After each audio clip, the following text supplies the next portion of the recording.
I think we have, what, 11 or 12 weeks total that we're working through all the writings of the Apocrypha. Last week was sort of a general introduction. This is our first writing. I think it's 14 chapters, book of First Maccabees, 2nd century BC. The Apocrypha contains literature over a 600-year period from the Second Temple period. Second Temple period really starts when the Jews returned from the Babylonian exile and they began to build the temple, and it's finished 515, 520, somewhere in there.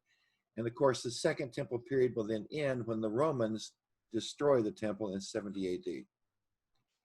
First Maccabees is a historical book. The Apocrypha contains short stories. It contains wisdom, poetry, all kinds of material. This is a purely historical book. It's a book about a particular event, or you might say a particular period of a Jewish revolt in which ultimately they're going to win, sort of semi-win their independence. The primary value of First Maccabees, as I think Richard has been trying to say to us, lies in it being our best source for the period just before the time of Jesus. Josephus is another, we'll get a quotation from him tonight, he's another source for this. It's the best source for understanding the events, that lead up to the time of Jesus, but also the world that Jesus is a part of. For those of you who are going to be doing the N.T. Wright study in the fall with us, the New Testament and its setting, its historical setting, again, this is wonderful sort of prep for that. It's going to introduce us to some new political groups like the Pharisees and Sadducees. These are never mentioned in the Old Testament, but they're all over the New Testament. They appear during the Second Temple period. They appear during the period of the book of Maccabees, and the books of Maccabees will tell us further. These actually start out as political groups. Richard talks about Hellenistic. How Greek will you be? The Pharisees are more conservative with respect to being Hellenistic.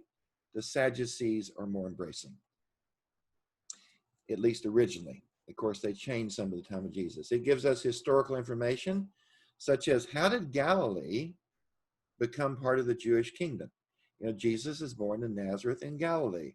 Galilee was not a Jewish area prior to this period. It's in the period of the Maccabees and the Hasmonean kingdom that Galilee is brought in and becomes Jewish, and actually settlers are taken from Jerusalem and put into Galilee, and Jesus is probably descended from them. It also gives us insights into this struggle with Hellenism, and this struggle is still going on during the New Testament.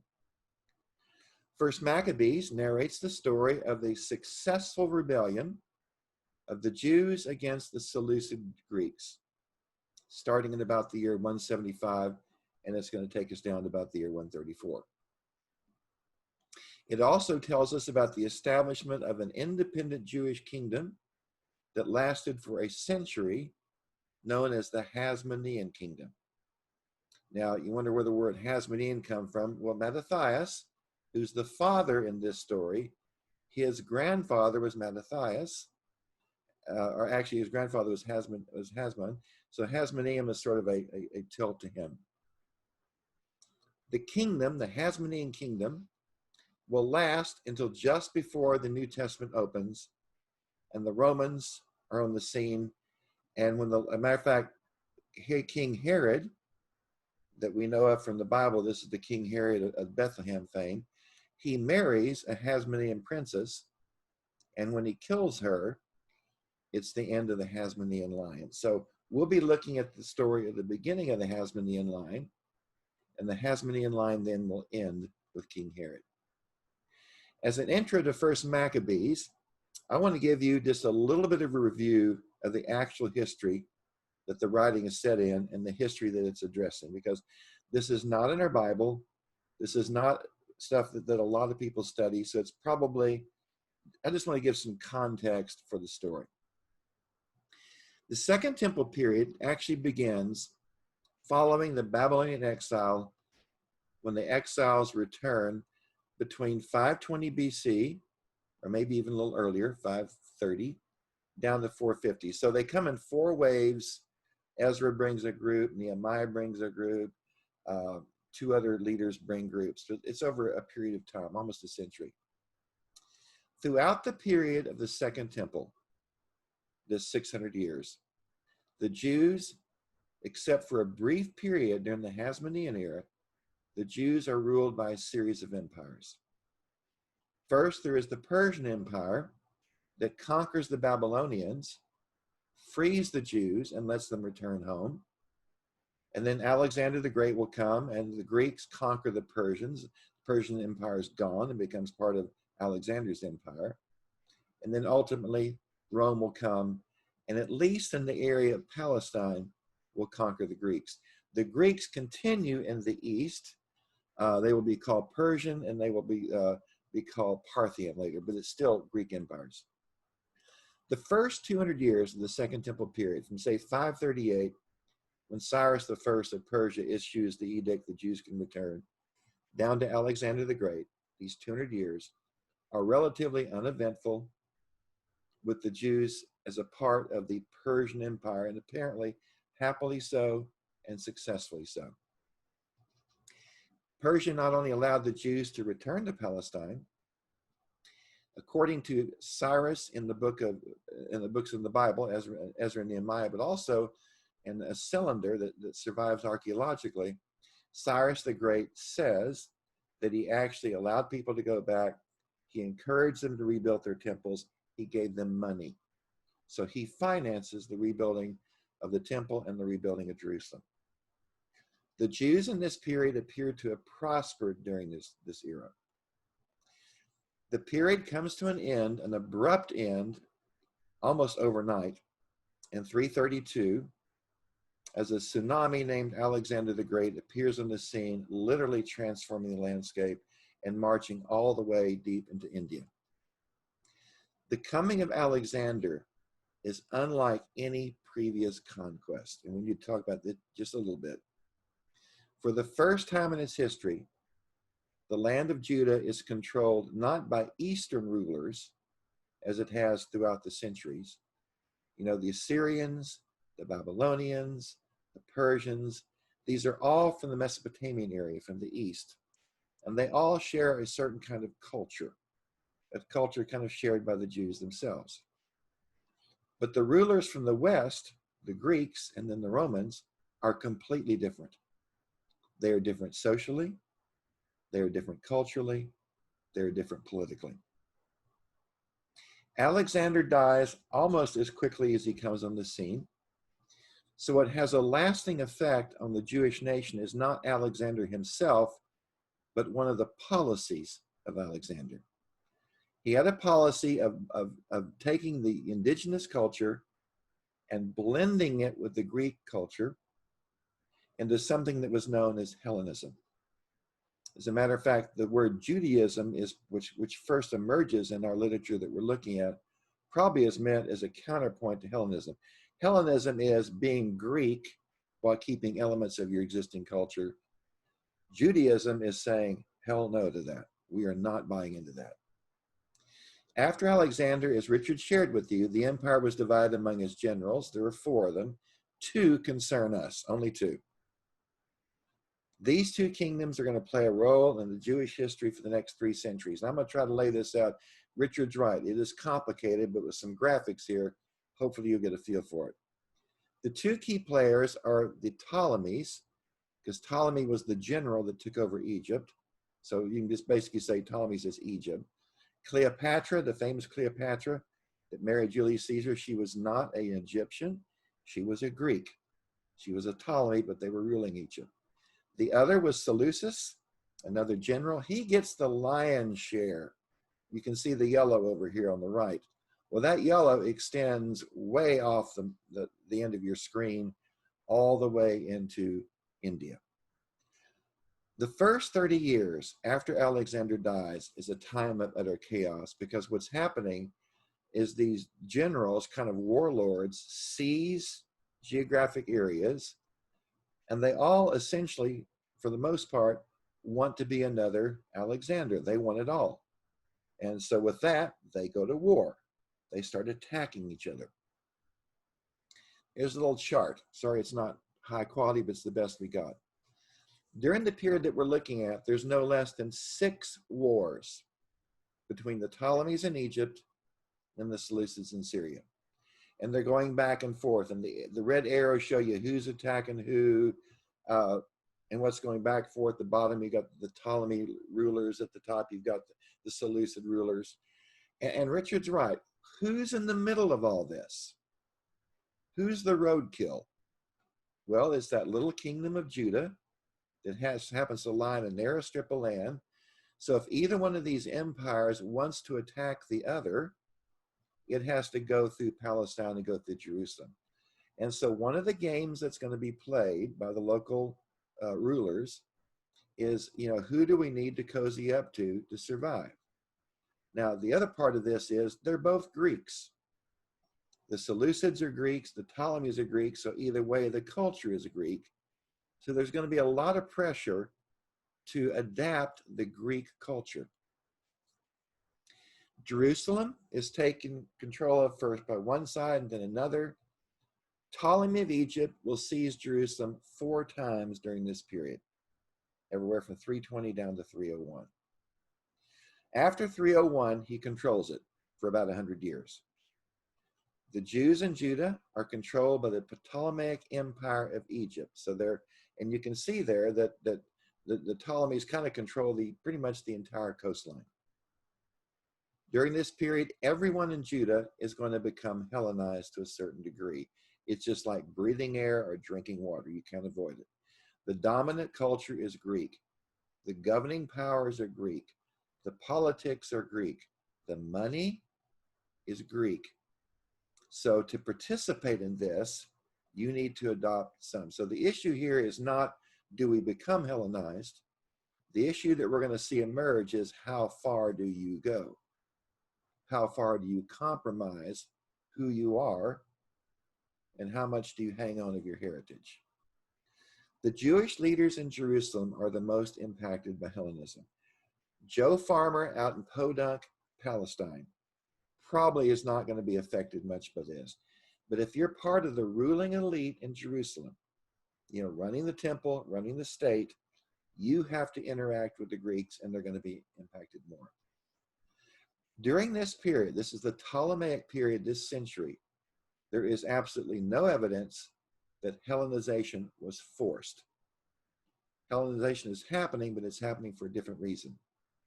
There's no evidence that there was any interference with Israel's religion. The Ptolemies essentially let things run the way they normally did.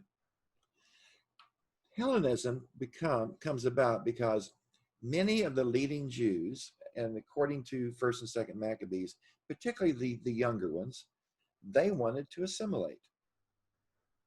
They wanted to become as Greek as they could possibly be because it was to their benefit. Not because it was forced on them, but socially, economically, it was advantageous to them to take on Hellenistic culture, because then they could interact and get the benefits of the culture. Now, this is going to result in tensions between Jews who sought to be more Hellenized and Jews who were more conservative to preserve more traditional ways. Now, one of the things we're going to see out of this is that the Jews who seek to be more Hellenized, this is going to produce a little later a political party called the Sadducees. The Jews who tried to preserve their more traditional ways, this is going to produce a political party, not now but later, known as the Pharisees. So it's during this period that we begin to get stories that are in our Bible of Jews struggling to preserve their national identity. And when you see this, it kind of makes sense. For example, Daniel, the first 6 chapters. What are those chapters about? Well, Daniel in the lion's den. The 3 youths in the fiery furnace. What's all that about? Well, these are stories of Jews who are trying to keep their Jewish identity and are resisting pressure to assimilate. And the first half of Daniel is that material. You have the exact same thing in our book of Esther and Mordecai, and how it's set in Persia, but it's clearly the Greeks it's talking about. And in the Apocrypha, when we get to it, the book of Judith, same thing. So the issue here is, how much do you hang on? and how much do you let go? In these stories, we also began to see an emphasis on the identity markers. So if you want to hang on to your identity as a Jew, then the things that make you different, the things that stand out, the things that are distinctive to being Jewish become more important. Things like, well, the practices that Jews would do and the non-Jew would not. So this is the period that the kosher laws have become increasingly important. Circumcision becomes increasingly important. The Mediterranean cultures do not do it, but all the Eastern cultures do. So earlier, when they're controlled by Persia, or they're controlled, by Babylon, these are not important. When you get the Western powers in, the Greeks and the Romans, who do not do any of these things, so kosher becomes more important. Circumcision becomes keeping the Sabbath, physically separating from the Gentiles. We see these issues with the Apostle Paul and with the expansion of the church in the Roman Empire. The first council in the Christian church at Jerusalem is over these issues. Now, Greek writers of this period note the disruptive effect of Hellenization on Jews. So it's not just the author of Maccabees. Let me just give you one example. Heraclitus of Miletus says this: as to marriage and the burial of the dead, Moses saw to it that their customs should differ widely from those of other men. So Jews do not marry non-Jews, and Jews are very particular about the dead have to be buried and very quickly. So this non-Jewish Greek author knows of these two deals. But later, when the Jews became subject to foreign rule, meaning the Greeks, and as a result of mingling with other nations, Ptolemies, Seleucids, many of their national practices were disturbed. Now, the book of Maccabees is about this disturbance. That's what we're going to be looking at. Other writings from this period also reflect the social disruption caused by Hellenism. So, again, the book of Daniel, first 6 chapters, but Enoch. Last week we talked about first Enoch. Enoch has, we'll see a little bit of this tonight. You see this, you see it in Ecclesiastes. You see it in Ben Sira. We'll be looking at, these latter three in particular as we go forward.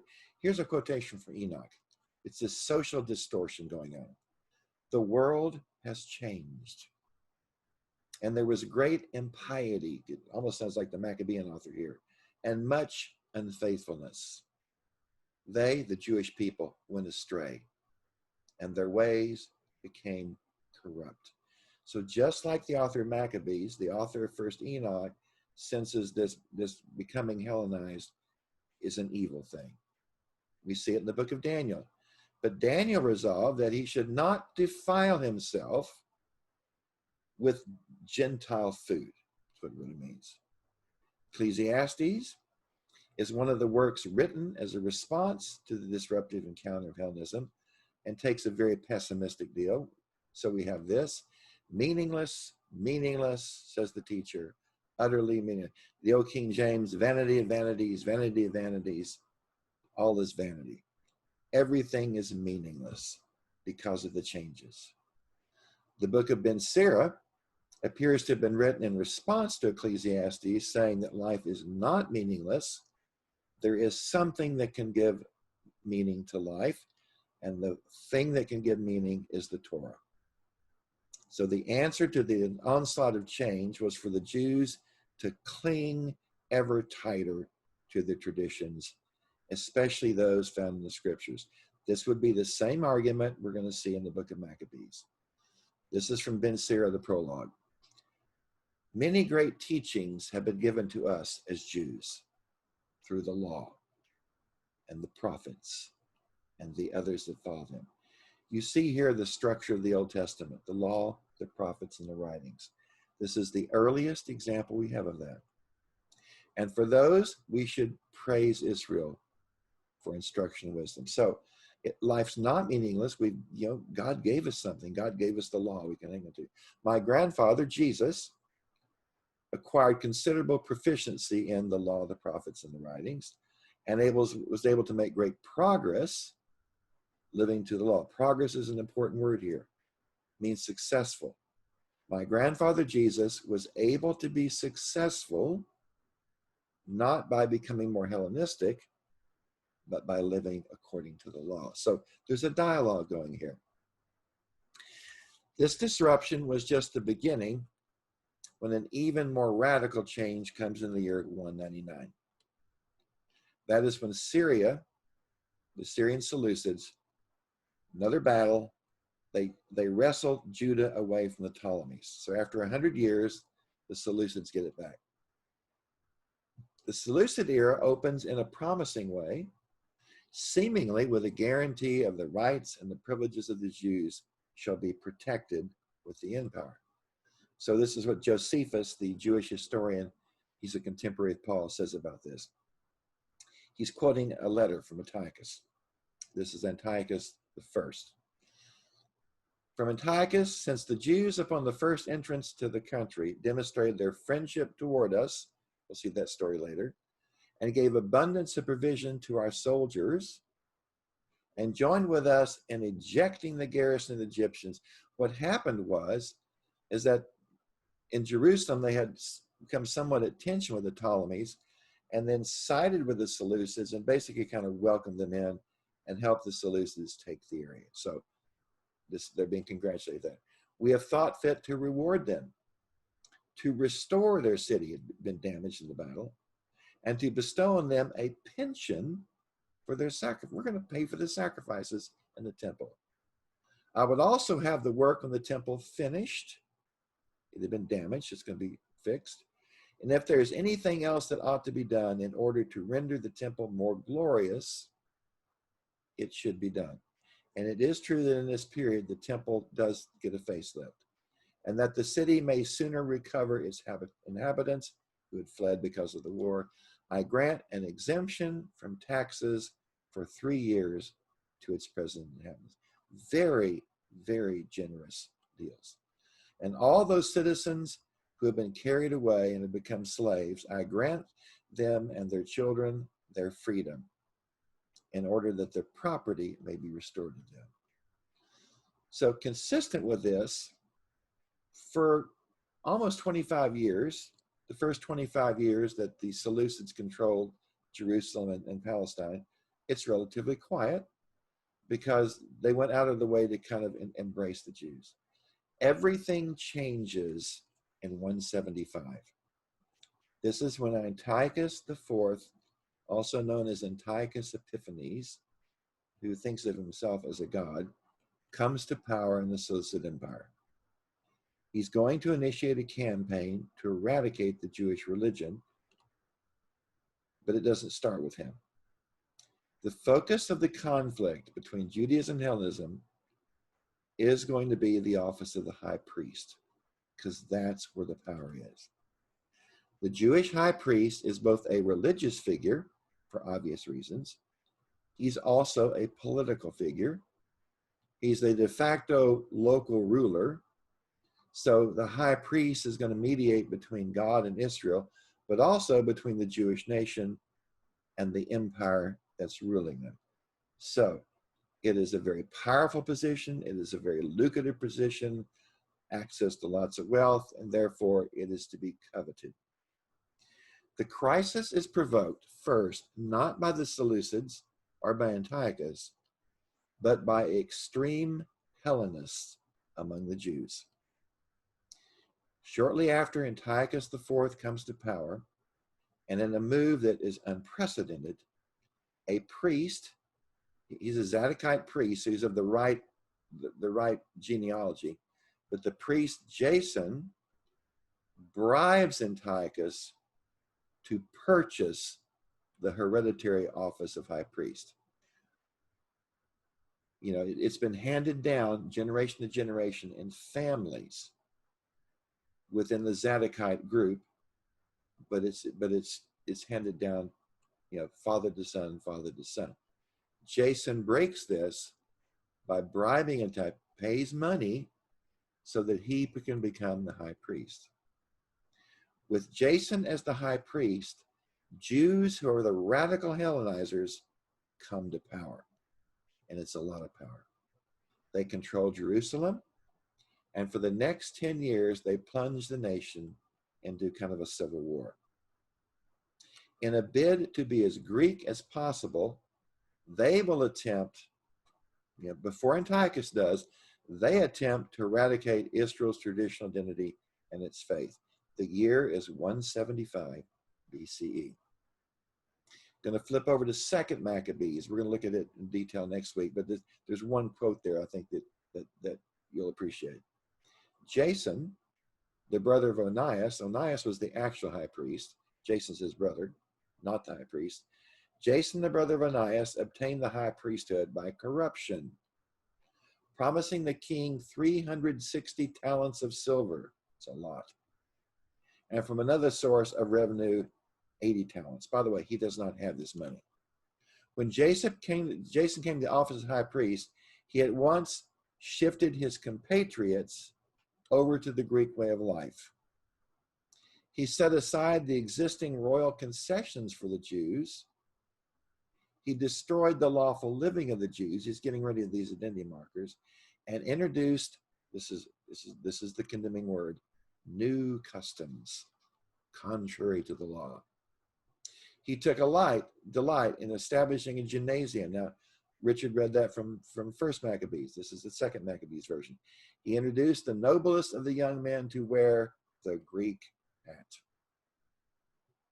That the priests were no longer intent upon their service at the altar. There was such an extreme of Hellenization and increased the adoption of foreign ways. These are out of frequency. The priests were no longer. So they're so into this that they're not even doing their job as priests, despising the sanctuary, neglecting the sacrifices. They hurried to take part in the unlawful by Torah law, unlawful proceedings in the wrestling arena. Wrestling naked, you are also in the gymnasium naked, and from a Jewish traditional view, this is an abomination. Disdaining the honors prized by their ancestors, putting the highest value upon Greek forms of prestige. A lot of detail there. Now, if this wasn't not enough, now it gets worse.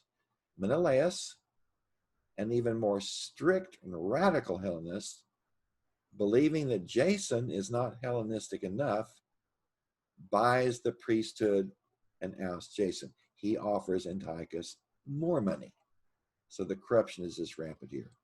Unlike Jason, Menelaus is not even a Zadokite priest. So he is ineligible to be a high priest. And this produces a crisis. Menelaus then robs the temple to pay Antiochus. That's where he gets the money from. This results in open conflict between Jason and Menelaus. So two ultra-Hellenizers are now virtual civil war between these two groups. Then in 167, 8 years after Jason and the radical Hellenists took over, Antiochus, he's been campaigning in Egypt against the Ptolemies. He comes back. In an attempt to unify his kingdom and make the Jews, like everyone else in his kingdom, Hellenistic, and of course he's going to get support for this from the high priest and the high priest's cronies. Assisted by the Menelaus faction, Antiochus begins an unprecedented and systematic attempt to eradicate the Jewish faith and all of its practices. What's important here is this is supported by Menelaus and his cronies. So in First Maccabees, we have this.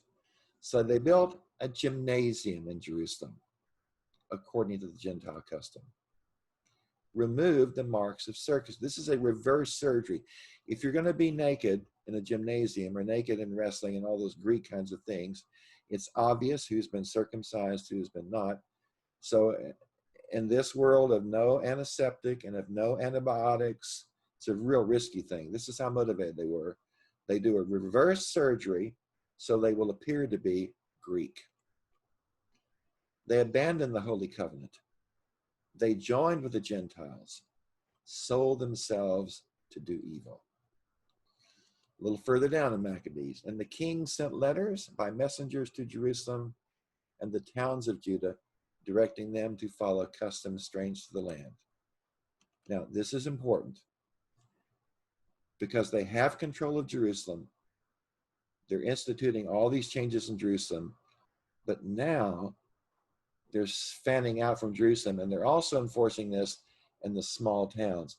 One of those is going to be a town called Modin, where the Maccabean family lives, directing them to follow customs strange to the land, to forbid burnt offerings and sacrifices in the sanctuary, to profane Sabbaths and festivals, to defile the sanctuary and the priests, to build altars and shrines for idols, to sacrifice pigs and other unclean animals on the altar in the temple, and to leave their sons uncircumcised. They were to make themselves abominable by everything unclean and profane, so that they would forget the law and change their ordinances. A little further down. The books of the law that they found, the Torah scrolls, the prophets, they tore to pieces and burned with fire. Anyone found possessing the book of the covenant, or anyone who had adhered to the law, was condemned to death by decree of the king. And by the way, the people carrying out these would be your radical Hellenists. According to the decree, they put to death the women who had their children circumcised, and they killed their families, and they killed those who performed the circumcisions. And they hung the infants from their mothers' necks. Horrendous image. Antiochus even goes further. He forces the Jews to sacrifice to the Greek gods inside the Jewish temple at the altar dedicated to the Jewish God. 2 Maccabees 6:7. The Jews were taken under bitter constraint to partake of the sacrifices. And when the festival of Dionysius was celebrated, they were compared to wear wreaths of ivory and to walk in the procession in honor of the god Dionysius. Finally, in another move without precedence, he forces the Jews to worship him, Antiochus IV, as Antiochus Epiphanes, God manifest. This is forced on everyone. And there's going to be no surprise about the result. 1 Maccabees 4. They erected a desolating sacrilege on the altar of burnt offering. The book of Daniel also refers to the same thing. This desolating sacrilege is the statue of Antiochus Epiphanes IV as a god being erected in the Holy of Holies inside the temple. They also built altars in the surrounding towns of Judah. We're going to see one in Modin, and offered incense at the doors of the houses and in the streets. Now, one of the things that happened is that many people who could not stand this in Jerusalem fled Jerusalem to try to go to the small towns just to get some distance. There's a couple of interesting historical things here. One group of Zadokites under Onias IV, the legitimate high priest, flees and builds an alternative temple in Egypt at Leontopolis, and that Jewish temple lasts there for 2.5 years. There's another Jewish temple built earlier in Egypt at a place called Elephantine. So there's 2 Jewish temples not in Jerusalem, but this is a protest temple. Another group of Zadokites flees Jerusalem and establishes a community on the Dead Sea at a place called Qumran. From them, we get the Dead Sea Scrolls. Others fled with their families, settling in towns outside Jerusalem. The Maccabean family is one of those. One of these is Mattathias, who settles with his family west of Jerusalem in the town of Modin. Even here, they're not safe. The forces of Antiochus and the radical Hellenizers go out to the outlying towns to enforce the new decrees. It is this that sparks open rebellion and civil war. 1 Maccabees chapter 2. In those days, Mattathias, a priest of the family of Joab, moved from Jerusalem, settled in Modin, and he had 5 sons. The king's officers, who were enforcing this apostasy, came to the town of Modin to make them offer sacrifice. And many from Israel came with them. So there's a whole group to do this. Then a Jew came forward in the sight of everyone to offer sacrifice on the altar in Modin, not to Yahweh God, but to the Greek god, probably Antiochus Epiphanes, according to the king's command. When Mattathias saw it, he burned with zeal. Zeal's a good code. Remember, the Apostle Paul burned with zeal, and that he was trying to kill people. His heart was stirred. He gave vent to righteous anger. He ran and killed the man at the altar. He killed the king's officer who was forcing them to sacrifice, and he tore down the altar to the other god. When Mattathias cried out with a loud voice, saying, "Let everyone who is zealous for the law and supports the covenant come out with me," he and his sons fled to the hills and left all they had in the town. This becomes guerrilla warfare. They're hiding in the hills. They're going to be attacking the Seleucids. Thus he burned with zeal for the law, just as Phinehas did against Zimri, son of Salu. That's a story from the book of Numbers when Phinehas, zealous for the law, finds a Jew taking a non-Jew into the tent. He finds them having sex. He kills the two of them with one spear thrust. Use your imagination. For the next 25 years, the revolt will be led by one member of this family after another. And this is basically what the book of Maccabees is about. The father starts it, Mattathias. He's going to get killed. His oldest son, Judah, is going to take over. Judah will be killed. Jonathan will take over. Jonathan will be killed. Simon takes over. The revolt is as much a civil war as it is a war against the Seleucid Greeks, with one group of Jews trying to seek accommodation with the prevailing Greek culture, the Hellenists, another group of Jews attempting to remain true to their ancient traditions. First Maccabees is organized around the family members who in turn will lead the revolt. So in chapter 2, he's not there long. This chapter 2, Mattathias starts it. And then in chapters 3 through 9, we have Judas, who's called Maccabee, the hammer. That's really where the word comes from. It's not their family name. But he's such a strong military leader. He's the one that frees Jerusalem. He's the one that rededicates the temple, sets up the festival of Hanukkah, gets the alliance with Rome. He's followed by Jonathan, who actually wins the Jews sort of a semi-independence. And then chapters 13 through 15, Simon gets full independence.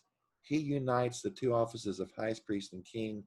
He forms the Hasmonean kingdom. He's the first. John Hyrcanus, it's during his reign that the Pharisees emerge, the Sadducees emerge, the Essenes emerge. He adds Galilee. He does forced conversions of non-Jews to Judaism. And it's here that we get the term Judaism mentioned. So Judah is from the year 167 to 162, 15 years, taking up the cause after his father. He leads the revolt for 8 years. He is so skilled at combat, he gets that nickname, the Hammer, Maccabees. 164, 3 years after the revolt begins, Judah captures Jerusalem, cleanses it, rededicates the temple. We've got Hanukkah. The Jews enter Jerusalem with praise and palm branches. This is sort of the background to Palm Sunday, because from this Maccabean deal, we understand what palms meant. Because such a great enemy had been crushed and removed from Israel. So when Jesus enters on Palm Sunday and they wave palms, it's just like this. This leads to the holiday of Hanukkah. After securing the temple, he then begins to rescue Jews from the outlying areas. He begins to extend the kingdom. That's going to be the maximum size during the Hasmoneans, but he's going to bring in, start bringing in Galilee and the others. He's killed. Jonathan takes over. Judah's skilled in battle. He's a gifted general. Jonathan, not so much. His strength is diplomacy. So he wins. You got Judah the hammer. Jonathan is known as Athos, the diplomat. And he's the one that's going to kind of get concessions from the Seleucids, telling them it's much better, to give in a little bit.